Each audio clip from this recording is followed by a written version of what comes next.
welcome. I'm bringing Brooklyn in the house. Come on in.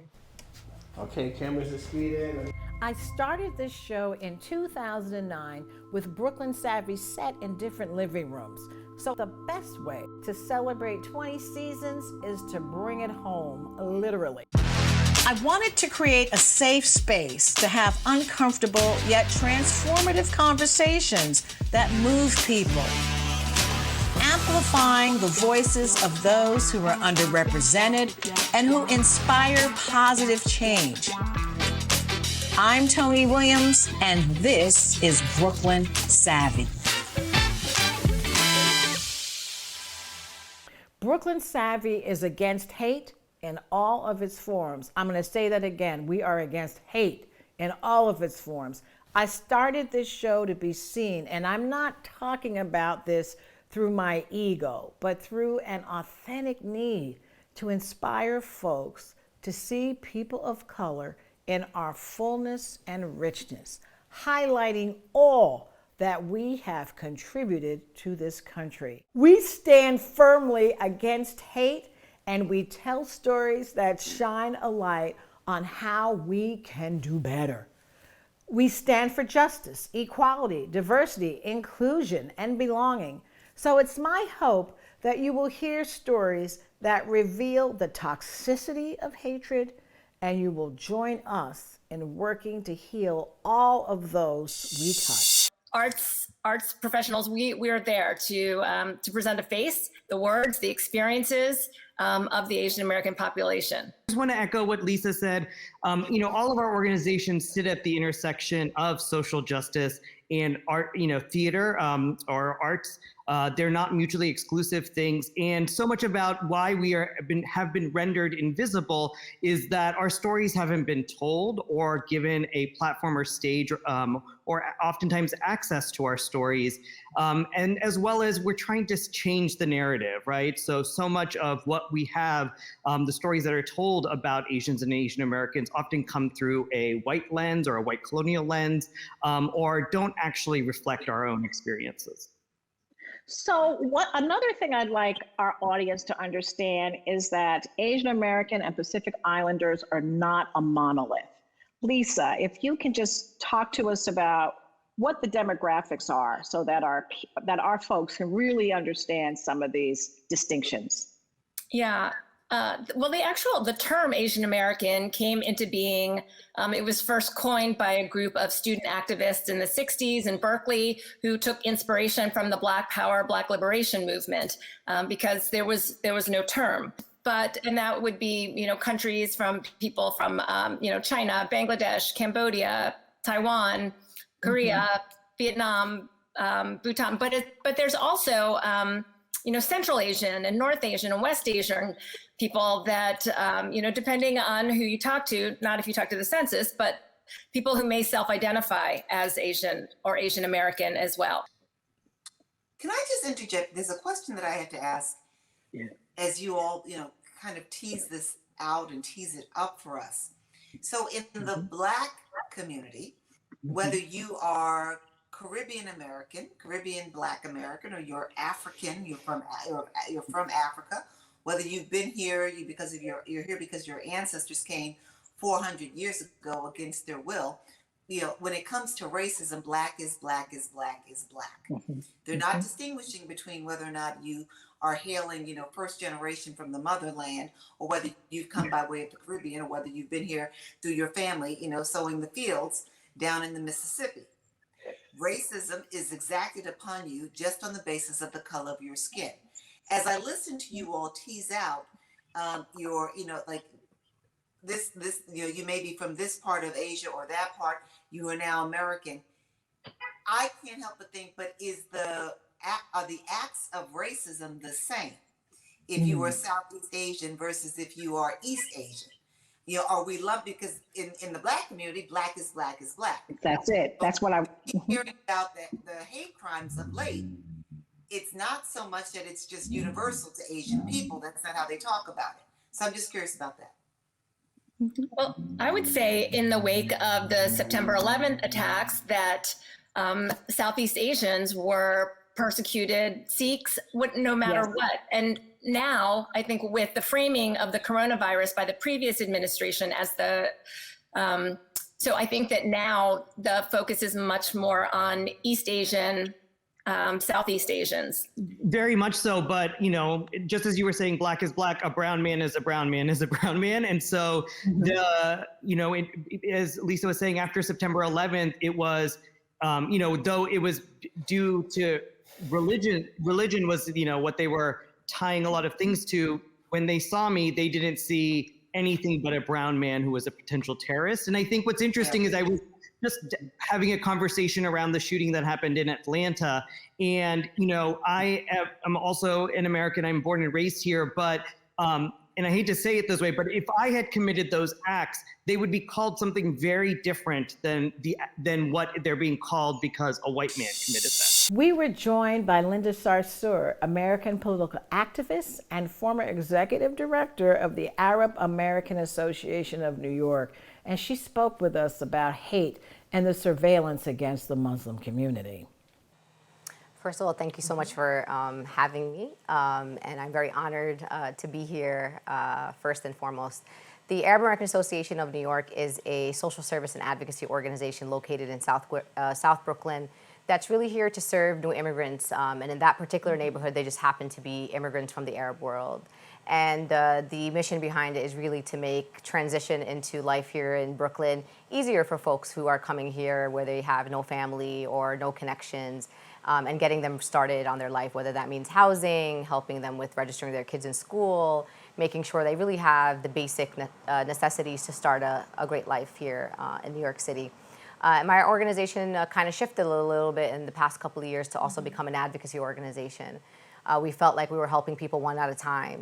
People were coming in for public benefits or they were coming in for discrimination cases. And we were like, this can't be just happening, in isolation. There's got to be a bigger problem out there. And we felt like our organization was poised to be kind of a voice for this community and to advocate for issues around right, it's like bullying. Wholesale as well as retail. Totally, exactly.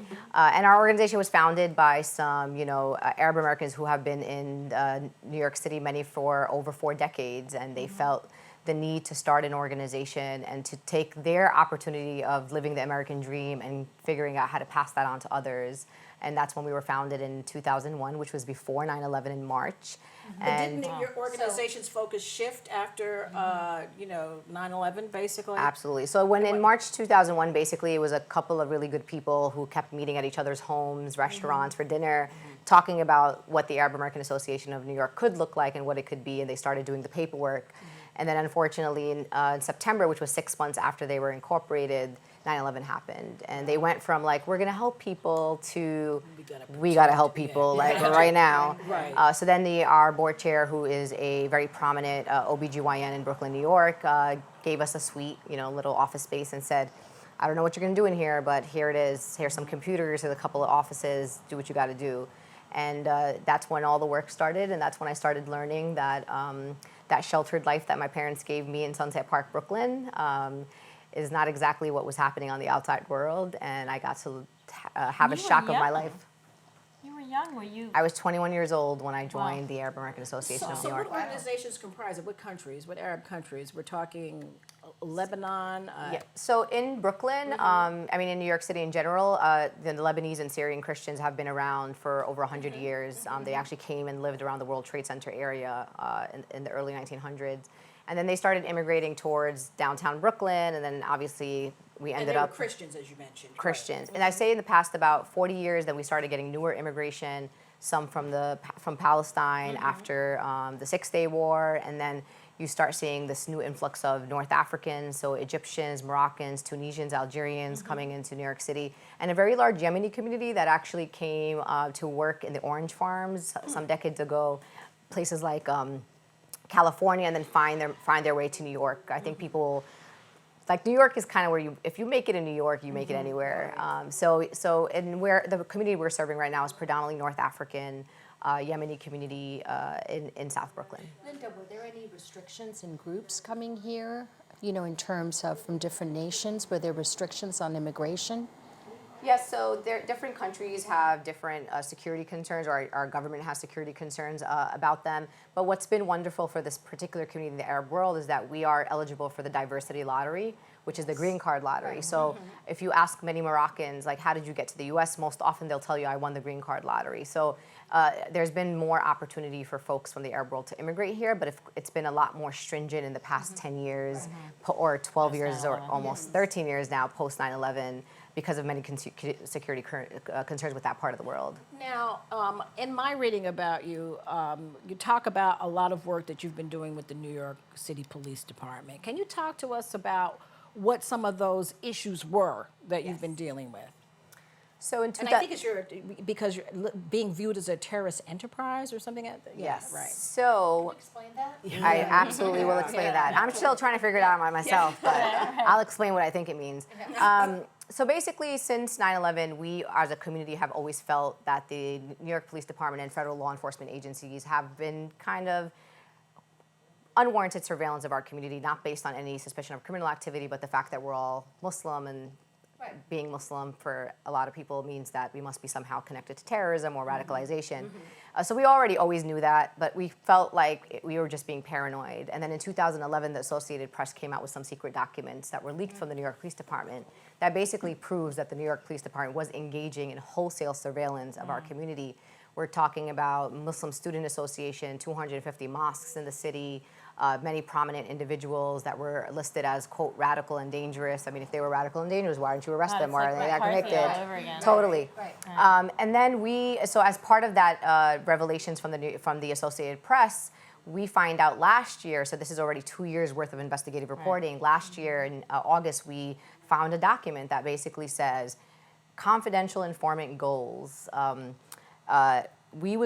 So the goal was that they wanted to put our confidential informant on the board of the Arab American Association of New York as part of a context of a document that talked about, quote, terrorism enterprises. But how does one place somebody on your board without people being voted in? I mean, I don't understand. So yeah, that's the interesting thing. So when I looked at the goals, this is how this is all like, this is like an operation that goes on. So when I looked at the document, it's a secret document. It has police department's name on it. So it's not Homeland Security. This is straight NYPD. from the New York Police Department. It says, so it does a breakdown. It says this is the profile that we're looking for. We're looking for a prominent businessman, a medical professional, which means that they know who my board members are and what they would, what kind of person that they would, what we're looking for. Blend in. Someone to blend in, someone who is, and they specifically say someone who's like Palestinian, or like they even pick specific countries, knowing the makeup of our board. So we don't believe that someone is a confidential informant. Many of our board members have been around for a really long time, and they're very prominent leaders. But we do know that in 2009, someone attempted to get at our board, and we were like, who's that person? We didn't really see the relevance. And it was kind of like, at that moment, we didn't have any slots open. So there's been, obviously then it takes you back and you start thinking about, So we're pretty confident that we didn't get in a confidential informant. But what really scares me about that is, look, there's a difference between an NYPD undercover going into a mosque, which is a public place, like you can walk into a mosque, right? And doing surveillance and picking up information and gathering intel. But there's a difference between putting someone on a private entity. We are a private entity with a board. This person would have access to our donor base, our client base. They would financial everything. So I feel like that for me is a violation. NYPD wanted that they could have it anyway because course, you're a totally. nonprofit organization. Absolutely. But they wouldn't have the immediate access. They would have to go through much more proper channels. The reason that they were doing that because they feel they're protecting the public, essentially. So how can they? I mean, how does that work, or how can that work? It doesn't work, and that's the it doesn't work. I mean, it's ineffective policing. It makes our taxpayer dollars target an entire community. It's very akin to stop and frisk, right? You stop 685,000 young black and Latino young men in New York City, and then over 90% of them are innocent or don't even get arrested. And then you tell me you're trying to keep me safe, but what you're doing is you alienate a whole segment of our community. It's the same thing with us. Gwen Carr represents the pain and the fear of every black woman with a son, because it doesn't matter. Your son can end up a police department statistic. And that's why these stories are so important to get out there. Every single panelista had something in their gut because it's like, oh God, I'm so glad that my son passed through that period of time where the police might prey on them. Our conversation with Gwen, Carr, and Edwin Raymond was so riveting that we went into overtime. Edwin Raymond is the former lieutenant and author of An Inconvenient Cop, and he speaks of what he saw while he was inside the NYPD around racial profiling and quotas. Qualified immunity would help both sides. And then, even like with the cameras, we could see where the wrong is and we could see where the right is. And then police would think twice about senselessly murdering someone if it wasn't qualified immunity. If their pension was threatened, if their homes and their families were threatened, we would have less murders, less over-policing. The only union, these unions, the only ones in the nation that have qualified immunity built into their contracts. Yes. So what's the deal with the cops? Like, why are they so powerful? Is it politics? Is it, what is it? Essentially, the police, they're the barrier. You understand? The people, because we have a hierarchy and status in the United States, whether we acknowledge it or not, and the police officers, they're the barrier that essentially suppress a faction of the population. So therefore, the people in power, they need police to be powerful, because there's a lot of things that they wouldn't be able to get. They hold the system in place. Exactly. It's They're holding the whole muscle thing of the in system. place. Right. Yeah. Good and bad. Right. Yeah. And I wanted to raise this earlier, but we got into other aspects. I hate the stigma that is attached to those who have been killed by police officers, as if your son did something wrong. And that's why I really applaud you, because in your book, you brought your son to life.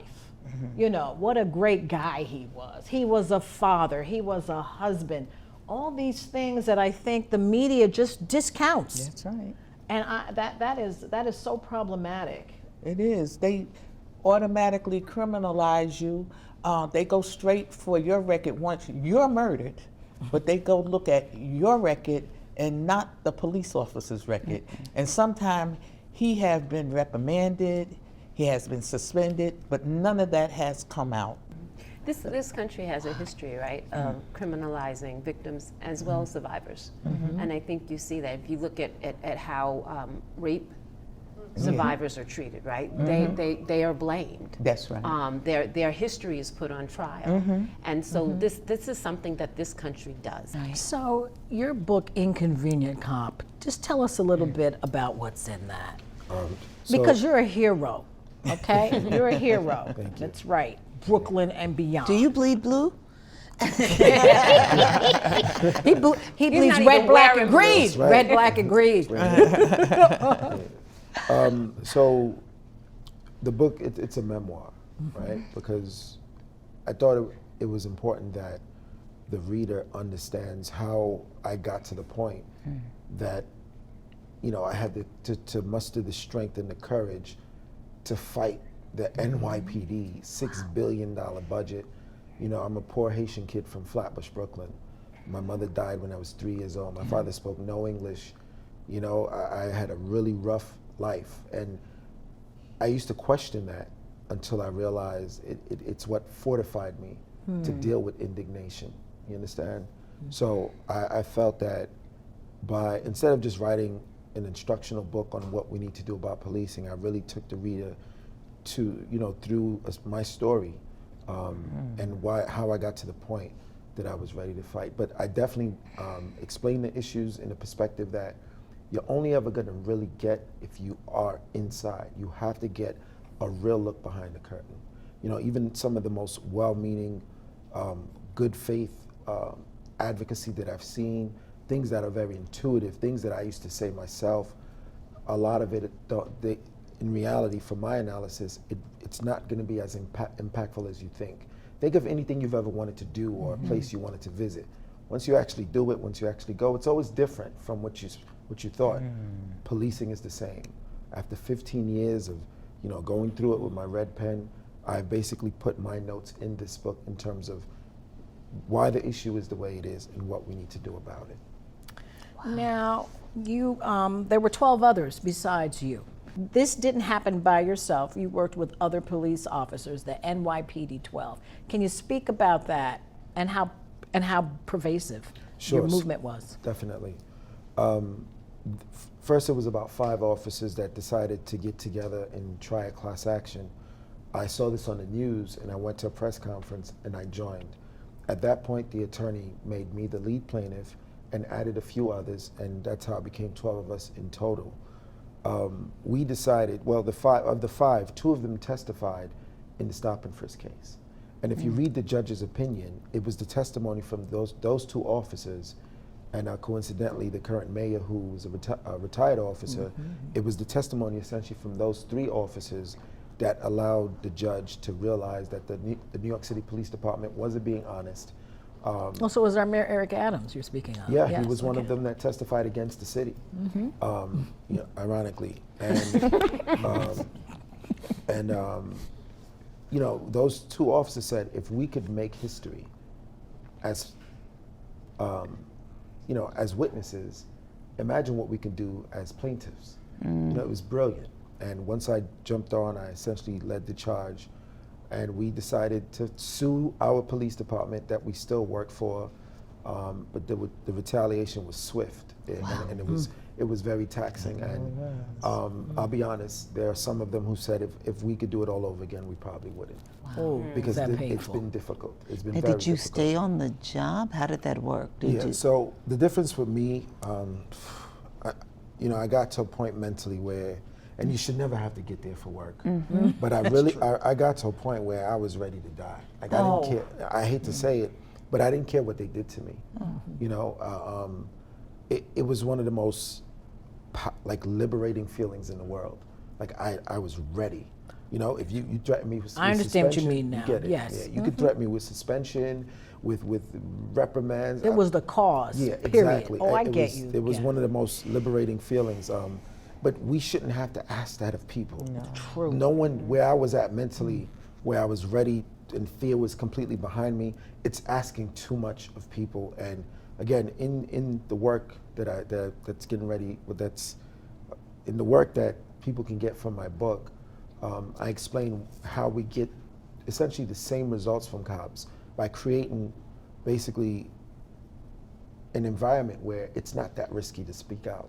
Right. Justice-minded officers should be in every room where these policies are being discussed. Excellent, and you said something so key, justice-minded. In terms of solutions, I'll start with you, Gwen, what do solutions look like? Well, I think first of all, we have to get community and policing together. Because a lot of time police in our areas, they don't look like us, they don't come from our areas, they don't understand our communities.